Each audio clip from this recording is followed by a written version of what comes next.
Bonjour à tous et bienvenue pour une nouvelle vidéo par Doug Passion. Donc aujourd'hui je ne vais pas vous faire une critique sur un artbook mais plutôt sur un coffret collector d'un ouvrage que beaucoup de personnes attendaient. Je veux bien sûr parler du coffret collector de la Bible Super Nintendo édité par Pixel 9 et je peux vous dire qu'encore une fois que Pixel 9 nous a gâtés.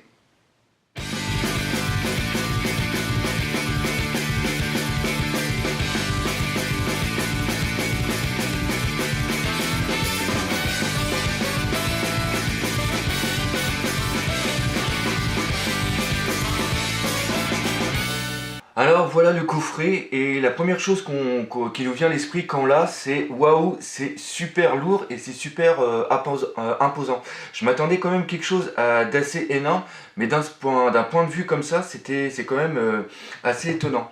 Alors le coffret, comme vous pouvez voir ici, nous avons l'ouvrage qui est à l'intérieur ici, avec ici un petit tour, avec bien sûr marqué ici Pixel Love Edition et ici le titre, la Bible de la Super Nintendo.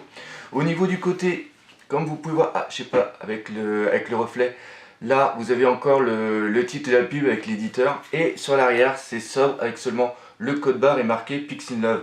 Donc déjà, un coffret que moi personnellement j'adore, je le trouve sobre et classe. C'est vraiment excellent. L'autre chose que j'aimerais dire aussi, c'est que Pixel Love a fait fabriquer ce coffret en Europe. Et il me semble que c'est même au Pays Basque mais du côté espagnol. Et ça, j'aimerais vraiment le souligner. Parce que beaucoup choisissent la facilité d'envoyer ça en Chine pour sauver des coûts. Et eux, ils ont mis ça en Europe et je trouve que c'est vraiment excellent compte tenu de la crise actuelle. Donc le coffret, il s'ouvre de cette façon. Là, vous avez ici un petit rebord aimanté. Et une fois que vous l'ouvrez, hop, vous arrivez sur un coffret que vous pouvez voir en mousse, avec l'ouvrage à l'intérieur. Alors par contre l'ouvrage est vraiment bien mis à l'intérieur, il tient énormément et on a des fois un peu peur de bousiller la mousse pour pouvoir enlever l'ouvrage. Donc lui on le verra après, mais on va surtout regarder ce que nous avons avec la version collector. Donc bien sûr il y avait un petit jeu concours avec un petit truc à gratter, donc moi j'ai perdu, mais il y en a peut-être qui ont gagné, je le souhaite pour eux. Et après nous arrivons avec le petit plus de la version collector, c'est-à-dire que nous avons 6 illustrations que vous pouvez voir ici, qui sont recto verso. Alors je sais qu'il y en a pas mal durant les vidéos, qui ont fait des vidéos, qui ont fait des critiques, et ont dit que c'était dommage que ça soit recto verso. Moi personnellement ça me dérange pas trop. Donc nous avons ici toujours la version pixelisé du jeu tel que nous le connaissons. Donc là par exemple c'est Yoshi Island. Et après nous avons de l'autre côté, comme vous pouvez voir, la même séance, comme vous pouvez voir ici avec Yoshi, les fleurs et les échasses avec les... Je ne me rappelle plus le nom des personnages dessus. Et vous pouvez voir qu'ils sont aussi ici avec les fleurs Yoshi et les personnages avec les échasses. Et je trouve ça vraiment excellent qu'on ait une autre vision par rapport à l'illustrateur. D'ailleurs, je ne me rappelle plus son nom, j'ai fait une recherche, je le mettrai juste en bas. Et je trouve ça vraiment excellent. Donc après, nous avons bien sûr le combat mythique entre Ryu et Ken sur le stage justement des Ryu. Avec de l'autre côté, regardez-moi ça, c'est absolument fantastique. Après, nous avons bien sûr Super Metroid, que vous pouvez voir ici. Et de l'autre côté... Donc bien sûr, c'est un format carré, c'est plastifié, c'est vraiment magnifique. Après nous avons Star Fox, le jeu emblématique du mode 7 comme F-Zero que nous verrons tout à l'heure, comme vous pouvez voir ici. Donc ça me fait un petit peu penser à la pochette qu'on avait du jeu. Avec de l'autre côté une autre version. Alors par contre là c'est totalement différent, nous avons ici que Fox Cloud, alors que ici nous avons quand même tous les autres personnages.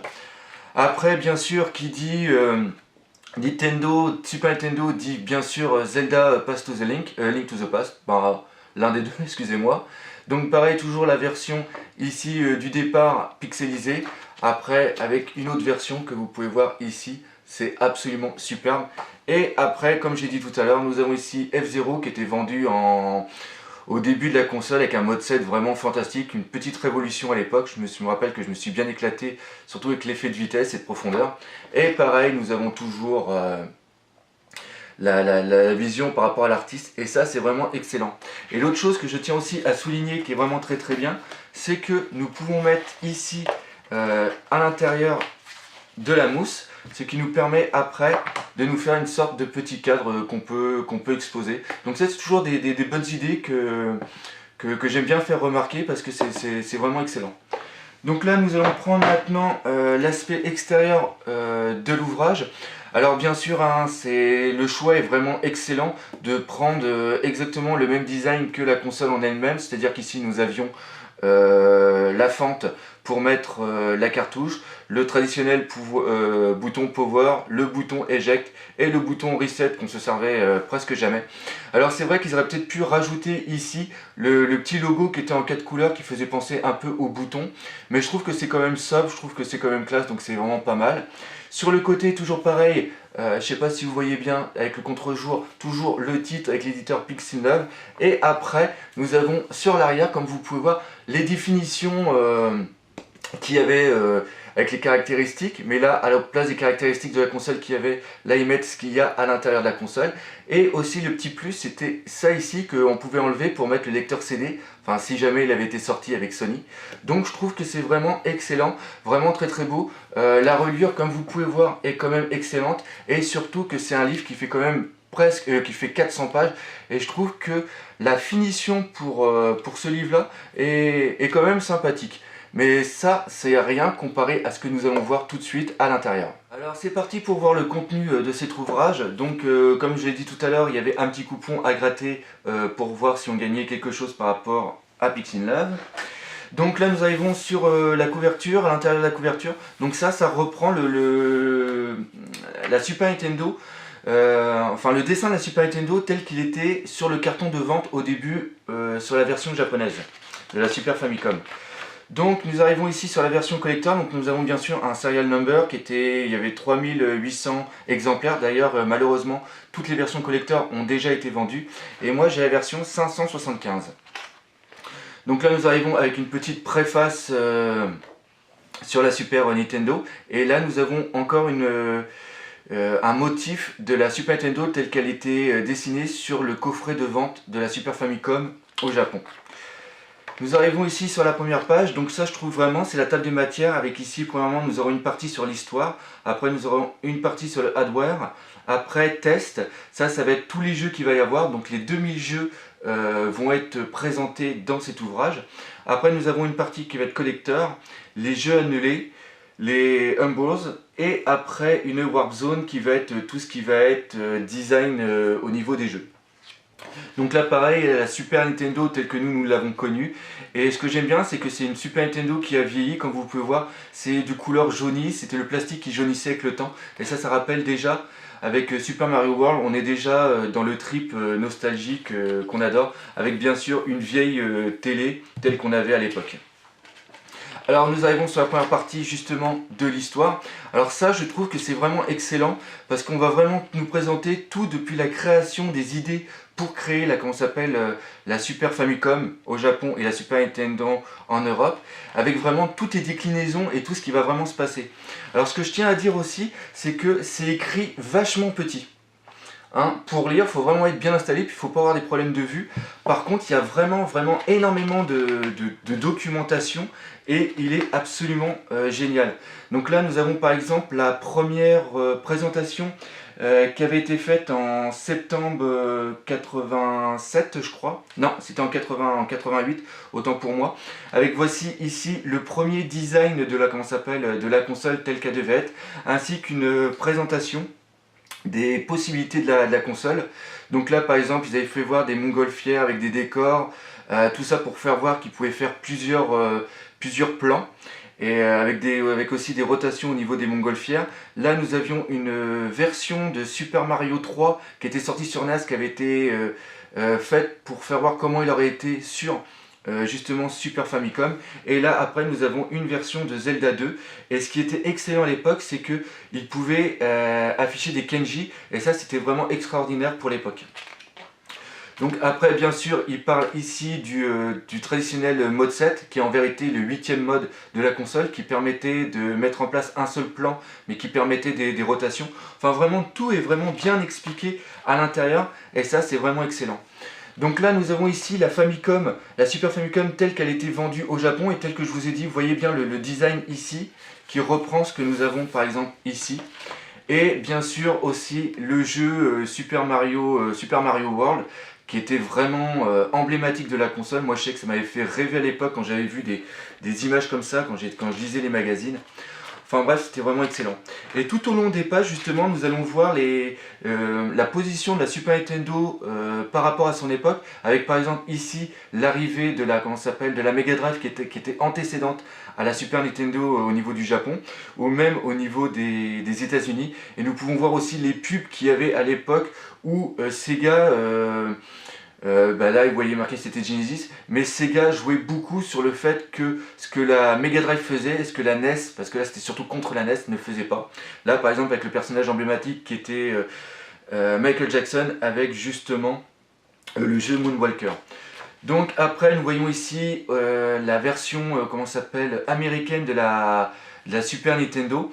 Alors on voit tous les différents travaux qui ont été faits au niveau de son design, parce qu'ils trouvaient justement que la Super Nintendo, la Super Famicom japonaise faisait beaucoup trop jouer pour le public américain. Donc ils ont voulu faire une console ressemblant plus à quelque chose de technologique. Et ils expliquent aussi que vous pouvez voir ici qu'il y a une sorte de boss qui a été fait ici. C'est tout simplement pour éviter que les gens posent des canettes dessus, parce que s'il avait fait toute plate, les Américains, vu qu'ils jouent beaucoup en mangeant et en buvant, ils auraient posé par exemple des canettes de Coca-Cola dessus, puis ça aurait pu renverser. Donc à l'intérieur, pareil, on voit toujours les recherches qu'il y a eu, et en ça vraiment, c'est vraiment bien peaufiné. Donc après, bien sûr, en 92, l'arrivée de Street Fighter 2 avec le bundle, avec la console qui était vraiment excellent et qui a fait des ventes vraiment faramineuses. Et après, nous arrivons plus ici sur tout ce qui s'est passé en France, avec bien sûr la traditionnelle cassette que j'avais eu étant gamin et que j'avais regardé en boucle, à un point même où la vidéo à l'écran avait des zigzags et tout. Enfin bref, l'autre chose que j'aime bien dire par rapport à ce, comment ça s'appelle, à cet ouvrage, c'est que ça nous rappelle vraiment de très bons souvenirs. C'est vraiment un trip dans le temps, et ça c'est vraiment excellent.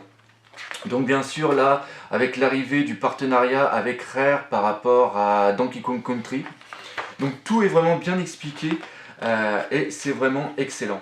Donc là nous avons fini avec la partie histoire qui fait à peu près une cinquantaine de pages et qui est vraiment très complet. Et là nous arrivons sur la partie hardware. Donc là ça va vraiment être toutes les explications, les différentes déclinaisons des consoles par rapport au temps. Donc par exemple celle-ci qui a été faite en 98 pour donner un petit coup de boost aux ventes. Là ici c'était la version qui a été faite avec Sharp, les téléviseurs. Alors il faut savoir, on l'apprend à l'intérieur, il faut savoir que lors de la sortie au Japon le 21 novembre 1990, il n'y a eu que 300 000 consoles qui ont été en vente, alors qu'il y avait plus d'1 million de précommandes. Donc bien sûr ça a pas mal gueulé dans les magasins. Et il faut savoir aussi que Sharp avait créé une télévision qui faisait console en même temps.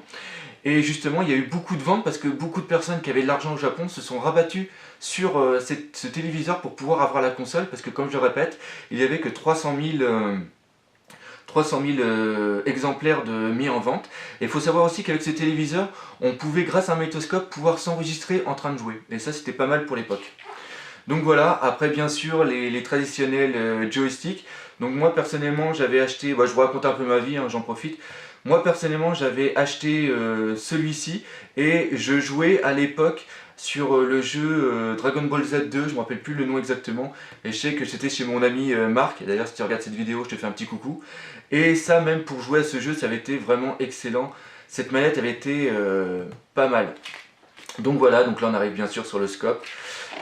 Et après sur les différentes déclinaisons des objets qui pouvaient être mis, comme par exemple le Super Game Boy pour pouvoir jouer à des jeux Game Boy, etc. La souris, Mario Paint. Et là nous arrivons maintenant sur la partie des tests. Alors là nous avons plus de 200 pages où nous avons tous les jeux, plus de 2000 jeux qui ont été détaillés avec un petit descriptif, des images d'introduction et des images du jeu. Et là par exemple quand vous avez ici des étoiles, ça veut dire que c'est un jeu qui mérite d'être connu. Donc bien sûr on ne va pas faire bien sûr toutes les pages, mais vous en avez 2000 et ils sont absolument tous présents. Final Fight, Final Fantasy, les Dragon Ball Z, même les jeux américains de football américain justement. Donc c'était vraiment excellent. Donc comme j'ai dit, il y a plus de 200 pages, donc on ne va pas tous les faire, mais je trouve que c'est bien présenté. Et ça permet d'avoir des bons souvenirs de jeux qu'on avait complètement oubliés. Tiens, par exemple celui-ci qui est vraiment magnifique, qui était Super Mario RPG, qui était vendu qu'en japonais et en anglais. Et c'est à cause de ce jeu-là que j'ai dû me mettre à l'anglais. Là par exemple nous avons bien sûr le Super Mario Kart avec lequel on passait des heures dessus à jouer. C'était vraiment excellent. Donc comme je vous ai dit, plus de 200 pages. Et là nous allons arriver sur la partie collector. Alors partie collector, c'est surtout des jeux qui vont être japonais, il n'y a pas beaucoup que nous avons connus. Donc c'est pareil, c'est quelque chose qui mérite d'être présent quand même, mais qui ne va pas nous intéresser spécialement. Donc après bien sûr les jeux annulés, donc ça c'est pas mal de jeux qui étaient prévus, qu'on a vu dans certains magazines mais qui ont été annulés. Là par exemple nous avons par exemple Aspect Warrior qui est un jeu par Game Workshop sur l'univers de Warhammer 40 000 qui devait être fait sur Super Nintendo. Alors comme par hasard le jeu il n'a pas été fait, pourquoi? Parce qu'il y a des problèmes de droit et d'argent par rapport à Game Workshop. Alors déjà vous voyez déjà à l'époque des années 80, 90 comment c'était, puis Game Workshop ça n'a pas changé. Donc là c'est mon petit coup de gueule contre Game Workshop bien sûr. Donc voilà, tous les jeux qui sont annulés. Et après, nous arrivons sur la partie Ambrose. Donc ça, c'est tout ce qui va être fait en ce moment par rapport à la console, tout ce qui est la vie. C'est-à-dire qu'il y a des magasins qui rééditent des coffrets avec des jeux et des nouvelles pochettes. Et même des jeux qui ont été annulés, mais que eux, ils ont retrouvé et qu'ils ont remis au goût du jour. D'ailleurs, il y a toute l'explication qui est là. Là, nous avions aussi Super Nintendo Campus. Alors ça, c'était plusieurs jeux où les universitaires y jouaient justement et ils devaient faire des scores et après, ils envoyaient tout. Et il faut savoir que cette console, une fois qu'elle était utilisée pour le concours, elle devait être détruite. Et il ne reste plus maintenant que 3 dans le monde. Alors je peux vous dire que les personnes qui les ont, ça doit coûter une véritable fortune. Et là, bien sûr, vous voyez des nouvelles pochettes par rapport au jeu Final Fantasy. Donc ça doit être la pochette par rapport au jeu japonais, d'ailleurs que je possède. Hop.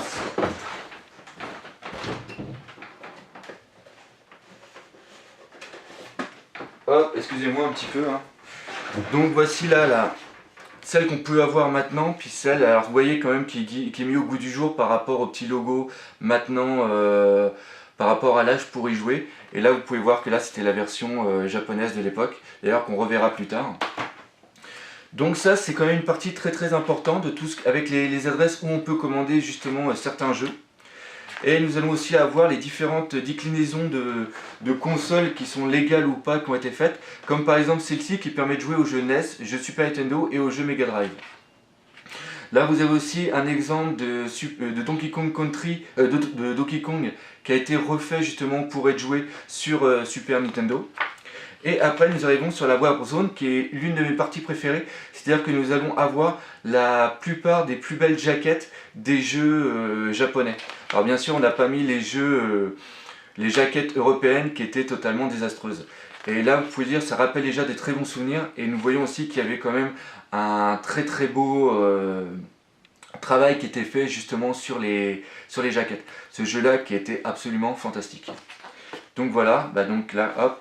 On revoit ici, donc c'est un petit peu vieilli, comme vous pouvez voir, elle est quand même pas mal jaune. Donc voilà, donc là nous arrivons sur la fin avec pas mal de jaquettes de jeux. Et nous avons aussi une autre partie où nous aurons, je vais vous faire voir ça, tout ce qui va être les pubs européennes. Et là, ça c'est que des souvenirs, c'est toutes les pubs que nous avions dans les magazines tels que Joystick, Joypad, Console Plus, Player One. Là, ce jeu-là que je me rappelais plus du tout, qui était Street Racer. Là ici, Rise of the Robot, un jeu désastreux. Et d'ailleurs, nous pouvons voir que la pub à l'époque, c'était pas terrible. Là, je vais te faire sauter les boulons. Vous voyez que c'était pas très recherché, quoi. Donc voilà, toujours pareil, un très bon souvenir. Et après, nous arrivons sur la Sprite Gallery. Et là, c'est vraiment excellent. Nous avons tous les sprites des différents jeux.